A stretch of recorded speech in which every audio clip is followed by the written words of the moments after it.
Hello বন্ধুরা, কেমন আছো তোমরা সবাই? আশা করছি ভালো। মানসী ইচ্ছাপুরাণ ব্লগ থেকে আরেকটা ভিডিও নিয়ে তোমাদের সামনে চলে এলাম। বন্ধুরা দেখো, আজকে আমি রান্না করবো। দেখো, আমি বড় বড় চৌকো চৌকো করে বাঁধাকপিগুলো কেটে নিয়েছি। আজকে আমি বাঁধাকপির সুস্বাদু ভর্তা বানাবো।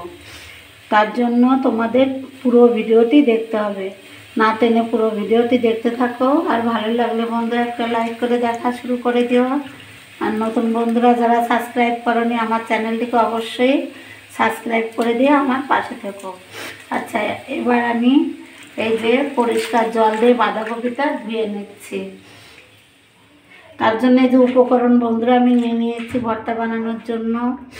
এই যে 1 বাটি পেঁয়াজ, আর এই যে রসুন, 4-5টা রসুন কুচি করে নিয়েছি, আর একটা গোটা রসুনও নিয়েছি, আর এইখানে কাঁচা লঙ্কা কুচিয়ে নিয়েছি, আর কয়েকটা গোটা কাঁচা লঙ্কা নিয়েছি। তাহলে পুরো ভিডিওটি দেখতে থাকো আমি কেমন করে বাঁধাকপির ভর্তা বানাচ্ছি।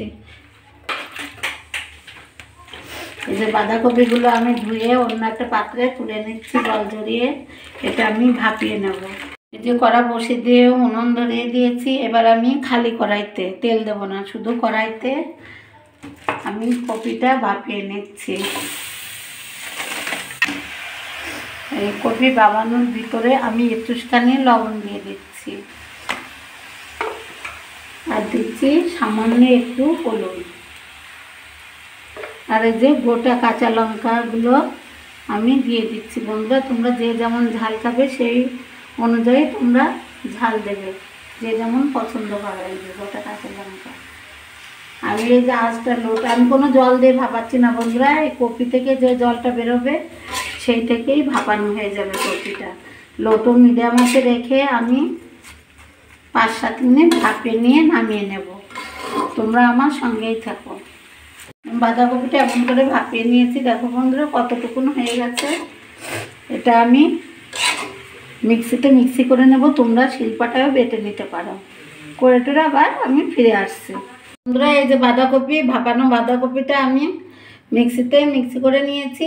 এখন আমি ভর্তাটা বানিয়ে নেব। সব জোগাড়যন্ত্র করা হয়ে গেছে, কড়া বসিয়ে দিয়েছি, তেলও গরম হয়ে গেছে। আমি প্রথমে গোটা সাদা জিরে ফোড়ন দিচ্ছি। আর এই সাদা জিরেটা ফোড়ন দিলে হয় কি বন্ধুরা, দাঁতের উপর পড়লে খাওয়ার সময় খুবই টেস্টি লাগে খেতে। আর একটা শুকনো লঙ্কা ফোড়ন দিলাম। এবার আমি এই দেখো বন্ধুরা কতগুলো, ভর্তাতে একটু পেঁয়াজ রসুন বেশি দিলে খেতে অনেক টেস্ট লাগে। এই দেখো অনেকগুলো রসুন, এই যে রসুন ফোড়ন দিলাম।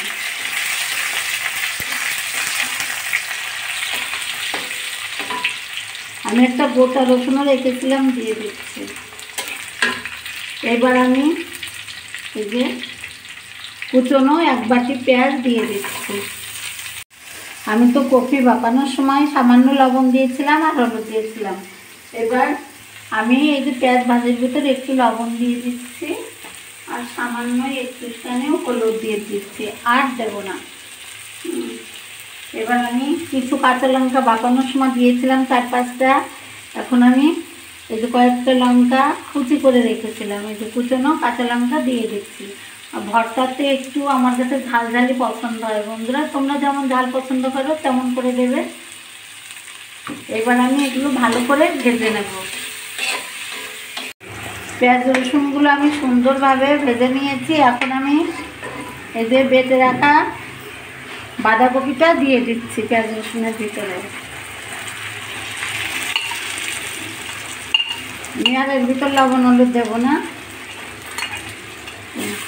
সিদ্ধ করার সময় একটু দিয়েছিলাম, আর পেঁয়াজ রসুন ভাজি করার সময় দিয়েছিলাম।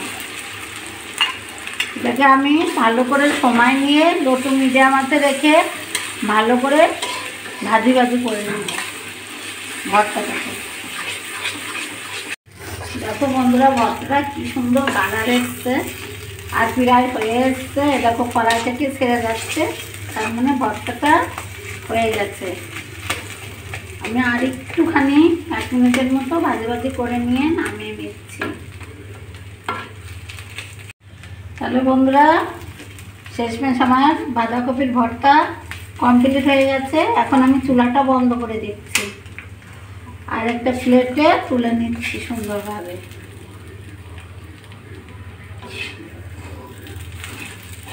কি সুন্দর কড়া থেকে ছেড়ে যাচ্ছে, একদম পারফেক্ট হয়েছে ভর্তাটা। তো বন্ধুরা, তোমরা তো দেখলে আমি বাঁধাকপি দিয়ে ভর্তা বানিয়ে ফেললাম। অতি সাধারণ একটা রান্না, কিন্তু খেতে অসাধারণ লাগে। তোমরা বাড়িতে এরকম করে বানিয়ে খাবে। বাঁধাকপি তো এখন শেষের পথে, প্রায় শেষ হয়ে গেল, শীতও শেষ। তাহলে আমার এই রেসিপিটি বন্ধুরা তোমরা সত্যি সত্যি বলবে কমেন্ট করে কেমন লেগেছে। যদি ভালো লাগে থাকে একটা লাইক করে দেখা শুরু করে দাও। আর নতুন বন্ধুরা যারা এখনও সাবস্ক্রাইব করোনি, অবশ্যই সাবস্ক্রাইব করে আমার বন্ধু হয়ে যাও। আজকে এ পর্যন্ত, সামনে আর একটা ভিডিও নিয়ে ফিরে আসবো। সবাই ভালো থাকো, সবাইকে টাটা।